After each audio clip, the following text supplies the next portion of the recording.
How's it going, everybody? It's Stas here, and in today's video, we're going to be doing an overall market update, breaking down the Dow Jones, the S&P 500, and the NASDAQ. We're also going to be doing a trading update, talking about what I personally did today in the stock market, plus a bunch of stocks and ETFs that I'm watching and looking to trade, and some that I'm looking to buy and that I'm buying right now for the long term. And before we do get into this video, guys, a bunch to talk about here. All I ask from you is to go down below, hit that like button, and also consider subscribing to the channel if you want to see further content like this.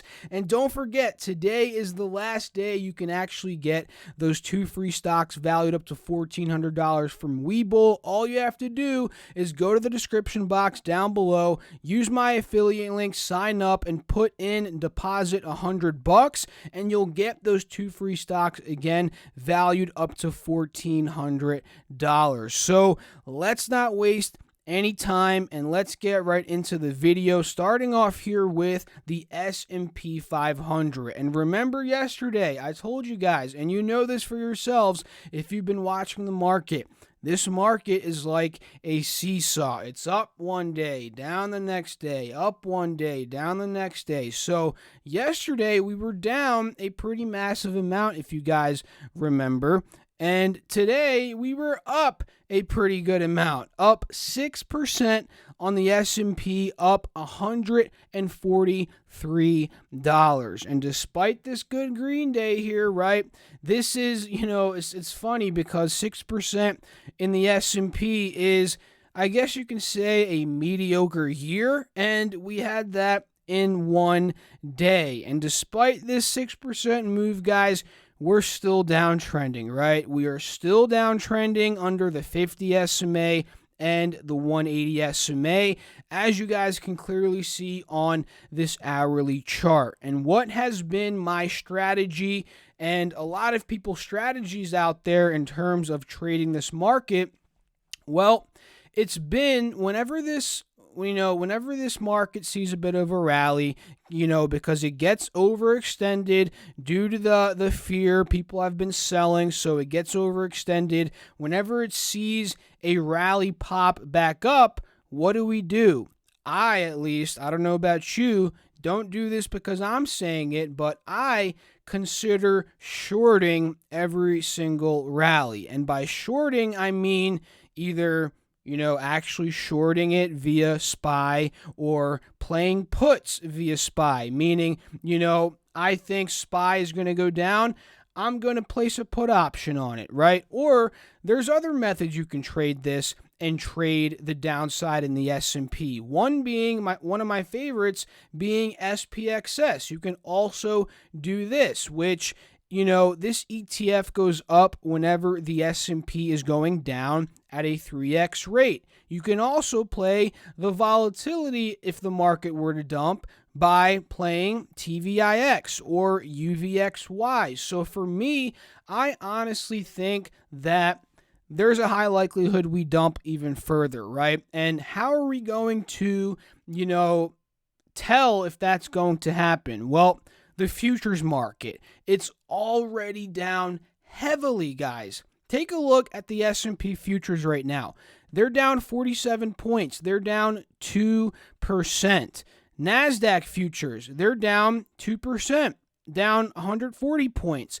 Dow Jones futures, they're down 2%, down 400 points. So what that's telling me is that we're actually getting rejected now after hours under this 50 SMA, and these markets, they're slowly starting to push down in the after hours. So that kind of complements what I'm thinking here in terms of the markets falling down even further. And this is setting up very nicely heading into tomorrow's session for some of those plays that we talked about, either shorting, puts, or playing SPXS, TVIX, or one of those, right? Now, let's go over to the NASDAQ. The NASDAQ is it ended up closing up 450 points today, up 6.46%. And just like the S&P, guys, despite this rally, we're still downtrending overall, right? Dow Jones up 1,048 points, up 5.2%. And it's still downtrending under the 50 and the 180 SMA at this point. So tomorrow, guys, very simple. I'm looking at large caps. I'm looking at the futures market in the morning. Where are these things going? Where are these stocks going? The large caps, where are they trending? Are these futures going to be bloody in the morning? Again, if they are, that means we're most likely going to dump and maybe push to a lower low in the trend here in the overall markets, which again, we could profit a lot by shorting it or by playing, let's say, SPXS, for example, because guys, with the swings in the market, 5% to the downside, that's a lot of potential we can make with SPXS, because remember, it's a 3x leveraged ETF, so the S&P having these 5-10% swings, if it drops 10%, this is going to be up 30%. And the goal here is not to get the entire 30% of profit. It's to nibble a couple percentage points, 5-10%, 15-20% of that if you're lucky, right? The goal is to get some of it, not all of it. And the more there is to grab, the more likely you're going to make some money there. So that's kind of what I'm looking at in terms of the overall markets today. Kind of like a dead cat bounce. The news and everything going on is still negative. I still think there's more downside here in the market. I'm not convinced that we're reversing quite yet. And I would love to know what you guys have to think about that down below in the comment section. Now, let's talk about what I personally did today. And I was the opposite of the markets. The markets were green today, and I was red. I was red, guys. I lost money today, but that's okay, right? I personally traded SPXS today, and you guys know, if you're in the chat, I took a little loss there on that first trade, on my first and only trade, honestly. I didn't really trade much after this, but, $24 is where I set my limit order for SPXS. And let me explain to you guys why. You can see this resistance marker here. $24 is a place of resistance. We've gotten rejected there once, twice, 3, 4, and today 5 times. But before that, I was thinking, SPXS, we could pop up from 24, maybe rally to 26, because in the morning I was thinking the S&P 2,380 bucks is a strong level of support. If we break this level, this is what I was thinking in the morning, right, when I was entering SPXS. If we break this level on the S&P, there's going to be a huge leg down. So I kind of jumped the gun a bit early on it.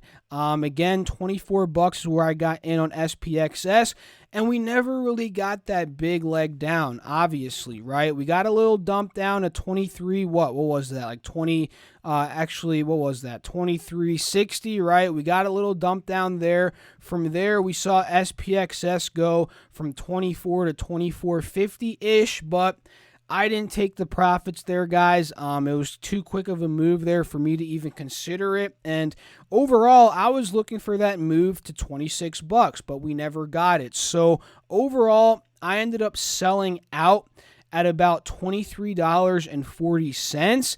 And I took a little loss there of about 2 to around 2.3%. And for me, guys, I used a mental stop loss in this scenario. And if you're a beginner, don't use a mental stop loss. And by mental stop loss, I mean I'm using my head. I'm using my discipline, right? I don't actually have a stop loss in place, but I'm telling myself if it goes down 2% roughly, that's where I'm cutting my losses. But again, if you're a beginner, if you don't have that discipline built up quite yet, I think it's wise to just stick to traditional stop losses because let's say, for example, you were in SPXS 24 bucks, it got down to 23.40, and you were like, let me let it go a little bit more. Let me give it some more wiggle room. It's going to come back, right? And then it goes down even more. Then you're like, oh crap, now I'm down 5%.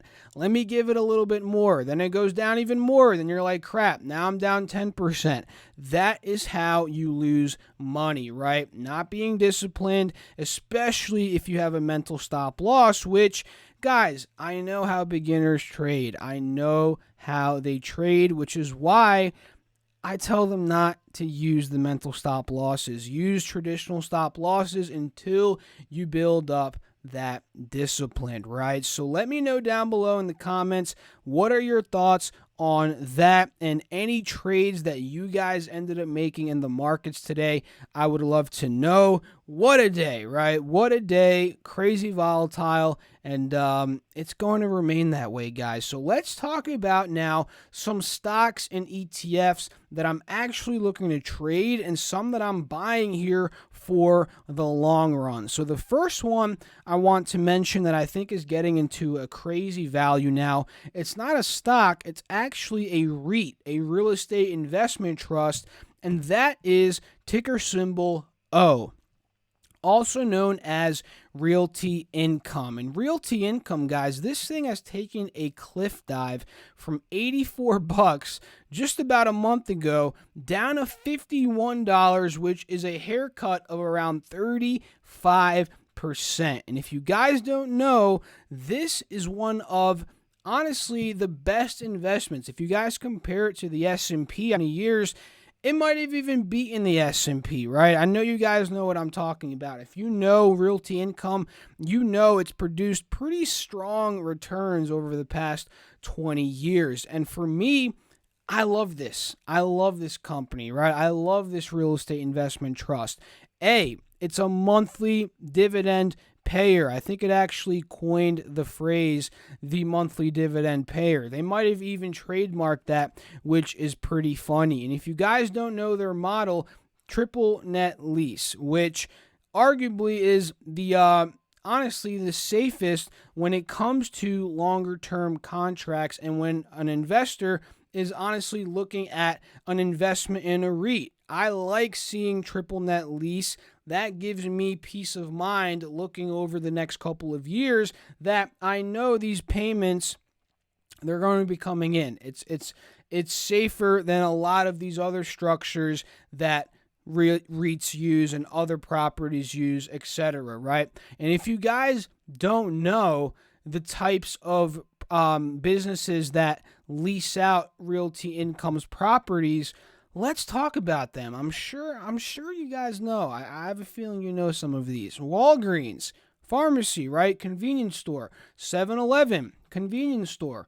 Dollar General, the dollar store, right? I'm sure you've been there. I for sure have been there. FedEx, AMC theaters, some good movie theaters, some good popcorn action. LA Fitness, the gym, right? These are all locations that honestly are needed no matter what, and that honestly will have traffic no matter what type of economic condition that we're in, whether we're in a recession, booming market, whatever. These are in demand. And through my research, and I'm sure you guys can attest to this as well, Realty Income typically has a very high occupancy rate, roughly 97-98% of their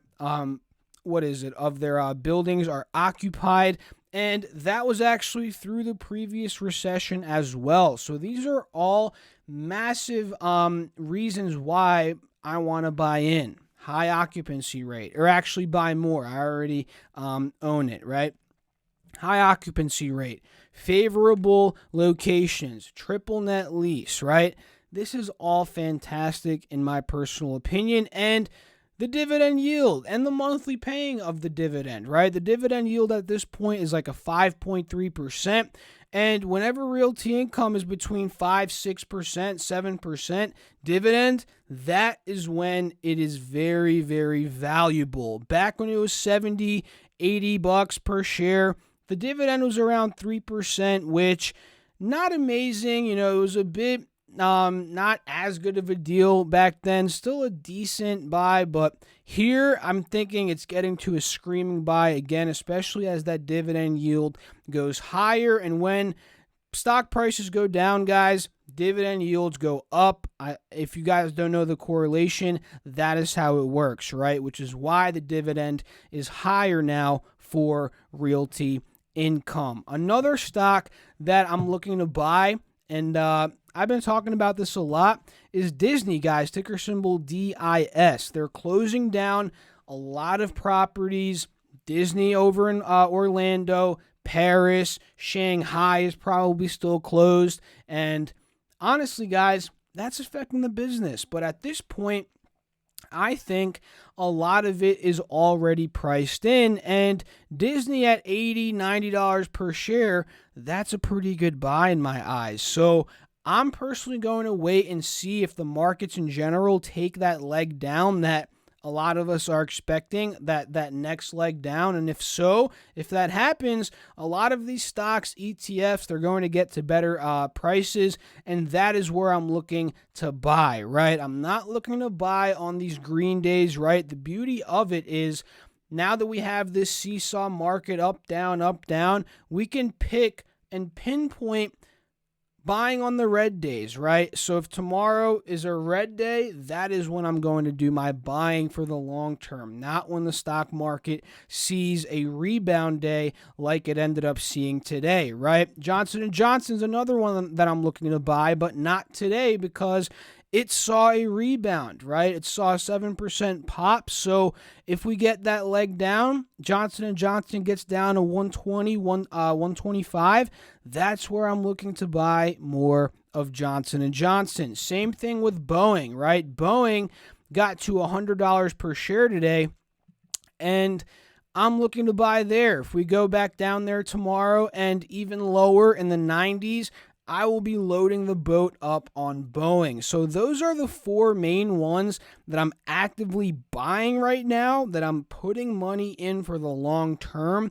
Those are four: J&J, Disney, and Boeing. And when it comes down to an ETF, SPHD. This is an ETF that tracks, I believe it's the 50 most stable, highest paying dividends companies in the S&P 500. And by stable, I mean lowest volatility, lowest beta, right? Anything with a beta under than 1, it is less volatile than the market. Anything with a beta over 1, it is more volatile than the market. So overall, the companies in SPHD, they're high dividend payers and they're low in volatility. So I'm looking to buy SPHD, average into this over time like I have been.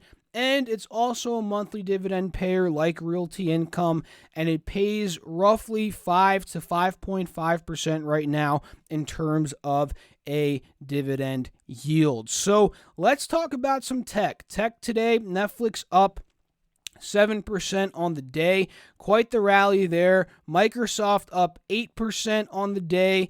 Google up 3% on the day. And you'll notice some of these tech stocks actually underperformed the market. Google and Facebook being those two, and actually Apple as well. Facebook up 2.3% today. Amazon up 7%, and Apple, you can see, underperformed the market, up 4.4%. And when it comes to some other stocks that underperform the market, Tesla down 3.3%.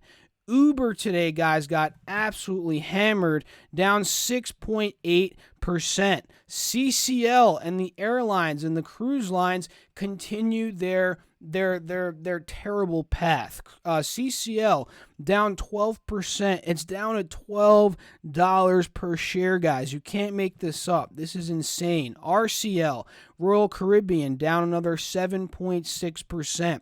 Delta Airlines down 11% today. We had Southwest up about 1.95% today. American Airlines down 2.14% today. When we take a look at Spirit Airlines, pretty break even at about 0.5%.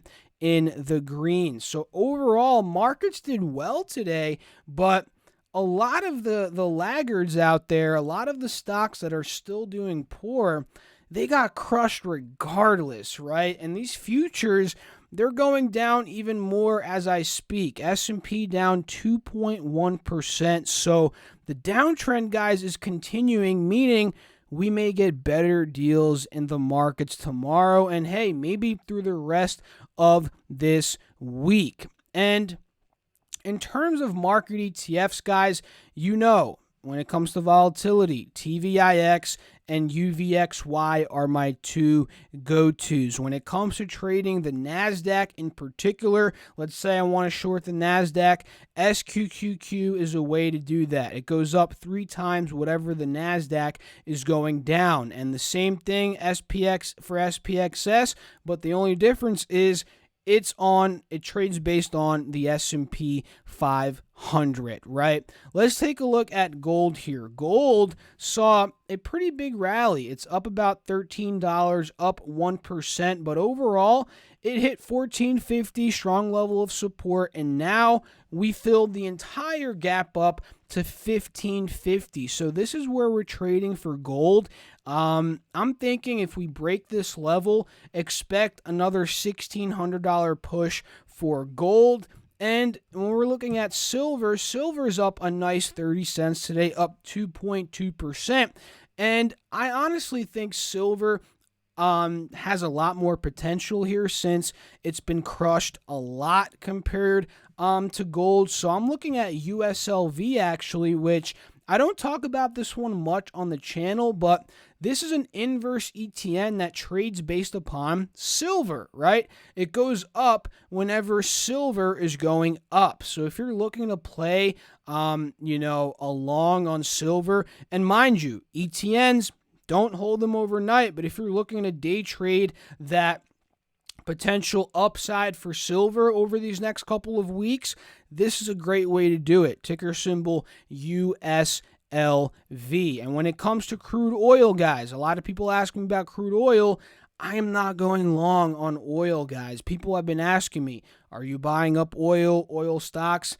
First of all, oil stocks, I don't know too much about them. I don't own any. I'm not touching those. That's just me personally. But when it comes to crude oil itself, yeah, I'm looking to make some money in some short-term opportunities, but I'm mostly looking at DRIP, which goes up whenever XOP goes down, which is an oil and gas ETF. So DRIP is one way to trade the potential further downside on oil. Another way is DWT, which goes up whenever crude oil is going down as well. DWT had a very strong day today, up 17%.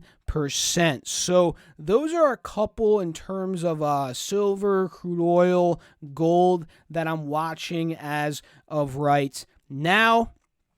And that's pretty much it, guys. Overall, this market is extremely volatile, and it's a day trader's market, right? This is not a market where, my typical swing trading is going to thrive due to the VIX being high, a lot of volatility being making it very hard to spot, trends. So what does that mean? That means we have to focus. I'm focusing here on quick in and out day trades when I'm right. I take the profits quick when I'm wrong, like I was today, and I am wrong sometimes, guys. I cut the losses quick. That is what I'm doing. That is what I'm focusing on, and, that's just how we have to play it. Play it by ear, because the market at this point, it's extremely hard to predict what it's going to do in 30 minutes, let alone a week from now. So swing trading right now off the table. It's mostly in and out day trades for me. So that is it for today's video, guys. I hope you all enjoyed it. If you did, feel free to go down below, hit that like button, and also consider subscribing to the channel if you want to see further content like this. And don't forget, again, guys, your 2 free stocks from Webull are linked down below in the description box. All you have to do is put in $100, and that runs out tonight. So go get that. My affiliate link, again, down below in the description box. I'll catch you all in the next video. Good luck in this market. Let me know your thoughts down below about the market. And yeah, peace out, guys. Stay safe out there. How's it going, everybody?